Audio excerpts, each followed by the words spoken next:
tribunal de la télé-réalité est toujours avec nos invités Nathalie Andréani. Oui.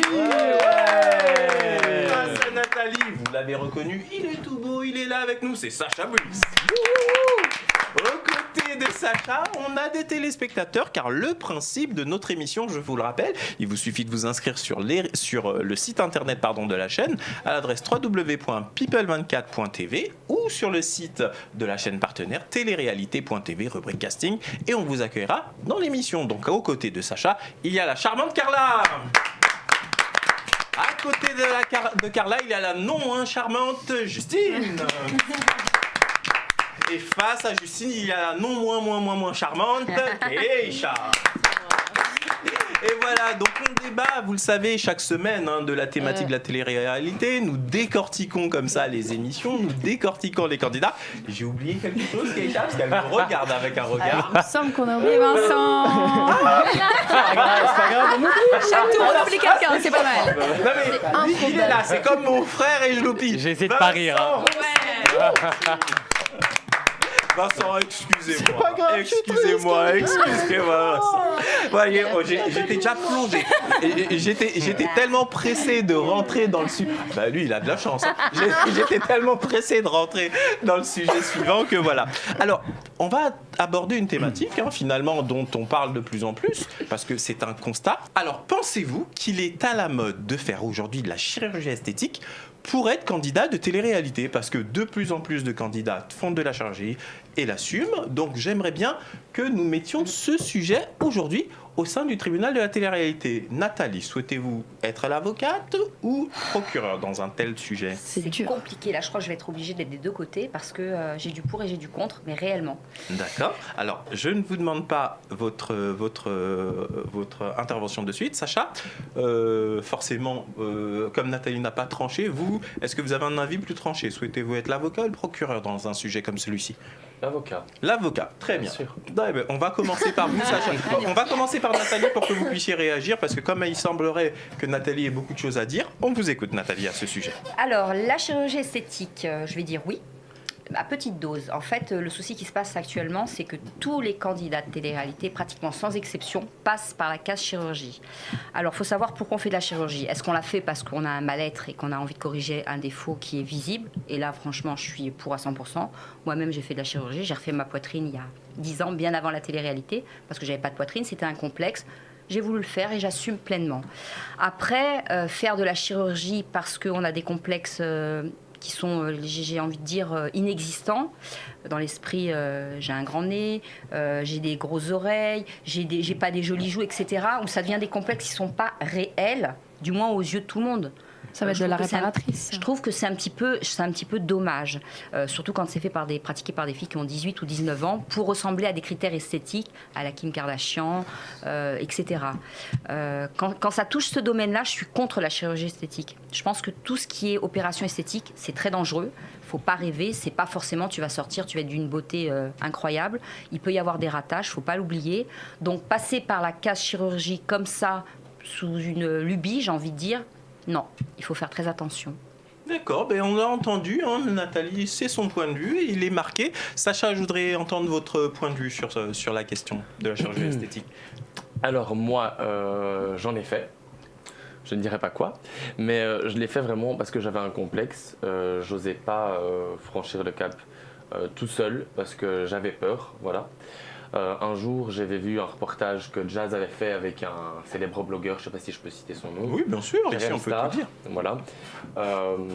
Et du coup, j'ai trouvé ce reportage tellement rassurant sur la démarche de Jazz, en fait, que du coup, je me suis dit que j'étais dans la même optique et que, en fait, j'étais plus rassuré si je faisais de la chirurgie et que j'en parlais vraiment pour montrer au monde que je le faisais parce que j'avais un complexe. Ça m'a aidé, en fait, de faire les choses de cette manière-là parce que j'avais envie de m'assumer. Ça faisait depuis que j'étais adolescent, parce que je suis un ancien obèse, il faut le savoir.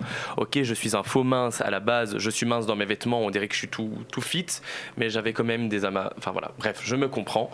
Et j'ai jamais osé en parler. Voilà.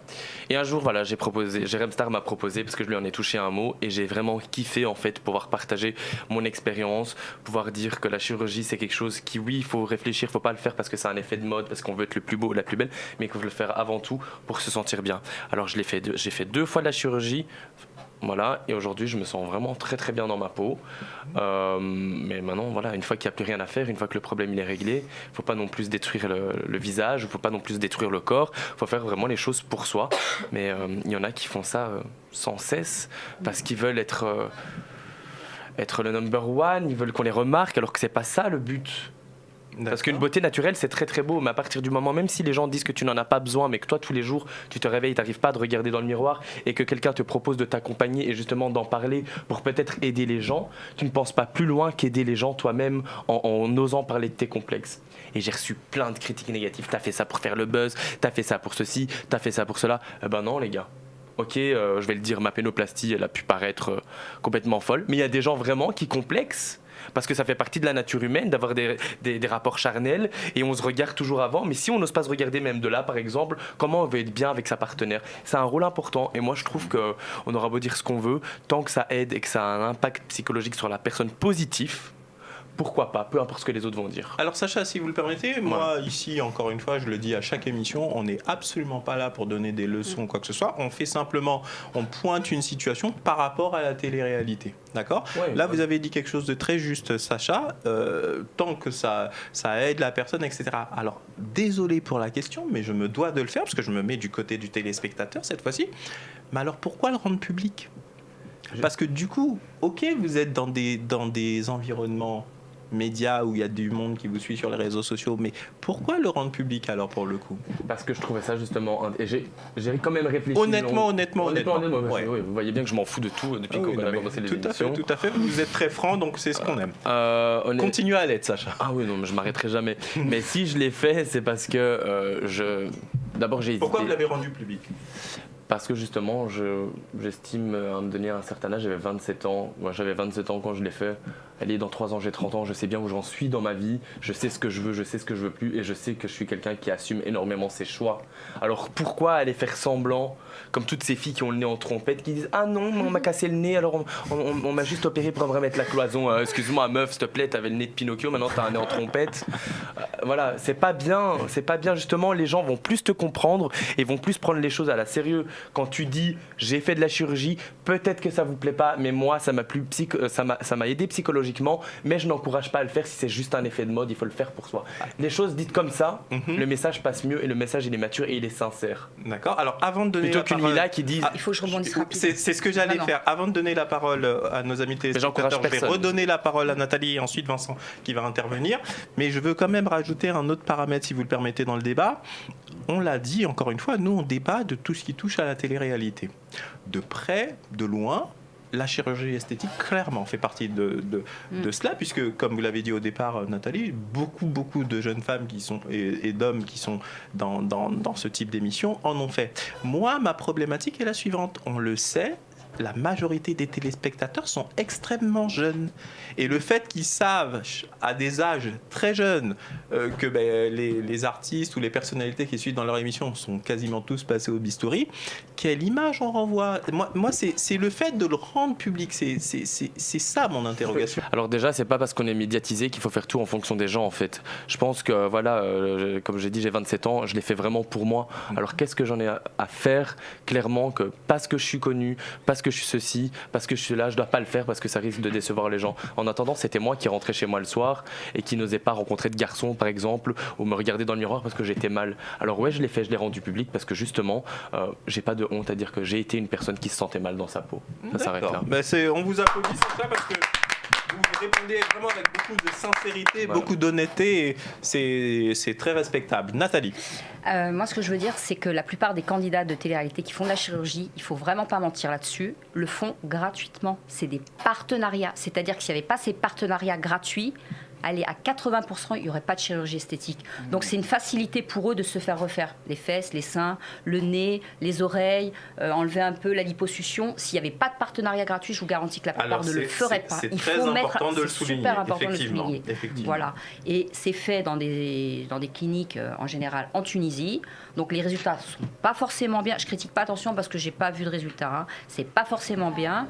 Et moi, je dis aux personnes qui suivent ces candidats de télé-réalité, Avant de faire de la chirurgie, il faut aller voir des médecins, il faut aller voir plusieurs médecins, il faut consulter, il ne faut pas hésiter à montrer ce que l'on veut, quels résultats on pourrait avoir, c'est super important parce qu'un dégât sur votre visage, un dégât sur votre poitrine, ça vous bousille la vie. Clairement, clairement. Merci Nathalie pour ces précisions importantes. Vincent, on vous écoute, vous vouliez intervenir tout à l'heure. Je voulais revenir sur ce que tu as dit tout à l'heure. Pourquoi c'est important qu'il le dise lui-même en public, comme quoi il a fait de la chirurgie esthétique. Je pense que c'est mieux parce que si... Nathalie aussi a dit qu'elle en avait. Oui, Nathalie moi, aussi, parce que si c'est un magazine qui va parler de votre chirurgie, je pense que ça va être pire. On va le mettre en moins bien, les commentaires seront sales. Donc je pense qu'il vaut mieux le faire de soi-même pour dire pourquoi et que ça passe mieux. Bon, maintenant, je n'ai pas fait télé-réalité ou pas, mais je pense que... Le pire là-dedans, c'est comme disait Nathalie, c'est vrai, la plupart ont leur opération gratuite, certes. Il y en a qui payent moins cher, mais qui en parlent quand même parce qu'elles le font pour elles. Je vais prendre l'exemple de Beverly il n'y a pas longtemps. Je sais qu'elle s'est fait opérer de la poitrine et je sais très bien qu'elle a préféré faire ça ici en France plutôt qu'en Tunisie. Certes, elle a payé moins cher parce qu'elle a fait de la pub, elle a dit voilà, je me sens bien ici, mais elle a quand même payé et elle a dit moi je le fais pour moi, j'ai pas envie de vous le cacher qu'après on dise que je fais comme une bimbo, je le fais vraiment parce que, et j'ai payé, ok, moins cher parce que voilà, mais je l'ai fait et je m'en fous de payer pour me sentir bien. Je trouve ça très très beau comme message. Maintenant, je veux dire, c'est vrai que maintenant, maintenant, comme on disait, il y a les placements de produits et il y a la chirurgie. Tu regardes le snap d'un candidat de télé-réalité, bon, qu'est-ce qu'il va faire aujourd'hui? Il va manger ses bonbons ou alors il va se faire opérer? Qu'est-ce qu'il en est aujourd'hui? Et ça, c'est pas bien. Mais ça rejoint ce que je disais tout à l'heure. Parce que ça fait genre... Et moi, justement, si vous voulez, dans le quotidien, encore une fois, je pense aux jeunes qui voient justement de manière répétitive. Imaginez une gamine de 12 ans qui suit la télé-réalité là, et au cours des 2-3 dernières années, elle a vu combien de fois de la chirurgie esthétique. Vous ne pensez pas qu'à 18 ans, pour le moindre truc qu'elle aura, elle n'aura pas envie de passer? On va poser la question à nos amis téléspectateurs. Justement, on va commencer par vous, Kay. En fait, moi je pense que, comme vous avez dit, une gamine de 12 ans, ou, voilà par là, elle va penser pour être belle, il faut se refaire. Elle va dire, si eux, ils ont, on va dire, la cote et tout, genre elles sont appréciées, genre tu vois des commentaires, waouh, trop belle et tout, et elle va se dire qu'à mes 18 ans, moi aussi je vais faire pareil. Et encore, avec l'autorisation parentale. Non. Non, quand même. Non. Écoute, il y a quand même... Sacha, Il y en a pas mal si. Sacha, ouais, mais après, je suis d'accord, c'est pas bien de placer ça, de faire ça comme un placement de produit, parce que là, on peut se dire qu'est-ce qu'ils font ces gens de télé, voilà. Il y a un aspect médical. D'ailleurs, en même temps, aussi le bureau de vérification de la publicité pour ce genre d'intervention. Quand on dit tout le temps que les gens vont critiquer, et peut-être vont le faire plus tard parce qu'ils nous regardent, je suis d'accord, il y en a qui n'ont pas de structure familiale et j'aimerais vraiment rebondir là-dessus, c'est important. Il y en a qui n'ont pas de structure familiale, donc sont à fond dans la télé-réalité, donc sont influençables parce que c'est leur seul échappatoire. Mais il y a des gens quand même qui ont une éducation et qui ont des parents qui mettent des barrières. Je généralise pas. Après 18 ans, ils sont libres de faire ce qu'ils veulent. Ils sont libres, mais il y a aussi des gens qui ont une éducation, qui ont un bon cadre familial et qu'on aide à dire bon, ok, elles ont fait ça, ok, c'est bien pour elles, mais regarde, rassurer son enfant, rassurer les gens qui nous regardent et dire bon, écoute, est-ce que tu as vraiment besoin? Allez, sors-toi cette idée de la tête. Il faut être entouré aussi, il ne faut pas croire que... Sacha, si vous le permettez, compte tenu du fait que l'heure tourne, je voudrais vraiment entendre chacune de nos amies téléspectatrices. Justine. Alors moi, par rapport à la chirurgie esthétique, c'est-à-dire que je pars du principe que la chirurgie esthétique, elle est utile, comme elle a dit Nathalie tout à l'heure, ou même Sacha, que quand tu te sens vraiment pas bien et que c'est toi qui te sens pas bien. On va dire que je cautionne la chirurgie esthétique que uniquement quand il y a vraiment, c'est toi qui te sens pas bien psychologiquement par rapport à ça. Et même si c'est pas si c'est une fille, je Nathalie tout à l'heure, par exemple, je sais plus si c'est Nathalie ou Sacha qui l'a dit, par exemple, une personne qui pense qu'elle a le nez de travers et tout, et que tout le monde lui dit mais non, tout va bien, et qui veut quand même le faire. Ça réfléchir. C'est complexe, mais pour moi, la chirurgie esthétique, franchement, quand on dit chirurgie esthétique, c'est parce que c'est que esthétique, ce n'est pas vital. Tu n'en as pas besoin de base. Sauf si psychologiquement, C'est joliment formulé, ma chère Justine. On vous applaudit parce que la formule est bien trouvée. Carla, qu'est-ce que vous pensez de notre débat sur la chirurgie esthétique et les personnalités de la télé-réalité? Alors, moi, tout d'abord, je tiens à éclaircir 2 points. Selon moi, après, il va y avoir le côté chirurgie esthétique et vraiment le côté chirurgie réparatrice. C'est-à-dire que vraiment, faut savoir dissocier aussi les deux. Quand on fait la chirurgie esthétique, c'est vraiment, comme on le dit, c'est vraiment pour son bien-être. Voilà, c'est vraiment pour son bien-être. La chirurgie réparatrice, ça va vraiment être pour vraiment réparer quelque chose sur son corps que soit on s'est fait opérer et forcément ça donne pas forcément le résultat qu'on voulait au niveau d'une opération chirurgicale. Après, on vit dans une société là maintenant où de nos jours les jeunes se basent un peu sur tous les réseaux sociaux, c'est-à-dire Instagram. Tous les jeunes maintenant voient des femmes dénudées avec soit des grosses fesses, une grosse poitrine. Après, c'est normal que les jeunes d'aujourd'hui aussi se basent forcément sur ces photos-là et elles ont toutes envie de ressembler à ça, on va pas se le cacher. Et C'est d'ailleurs à cause de ça que moi j'étais mal dans ma peau, elle a raison. Mais c'est C'est à ça, en cause fait, du- c'est un engrenage. Attendez, on va laisser c'est Carla justement finir à là-dessus. cause des réseaux sociaux que maintenant justement les jeunes d'aujourd'hui veulent ressembler à Kim Kardashian ou une bimbo. Mais voilà, après ça reste vraiment dans le milieu médiatique et il faut vraiment réussir à faire la part des choses entre son corps, vraiment s'il y a vraiment des choses à réparer chez soi ou si c'est vraiment esthétique. Très bien, en tous les cas, tout le monde a participé à ce débat et c'est ce qui compte dans notre émission, le tribunal de la télé-réalité. Immédiatement, c'est la publicité et après la publicité, on va enfin découvrir les premiers votes du hit de la télé-réalité, car je vous l'avais dit, il y a une sorte de top 50 qui est mis en place désormais sur People 24 par rapport à tous les candidats de la télé-réalité. Qui est le numéro 1 du premier hit de la télé-réalité? On va découvrir ça après la pub.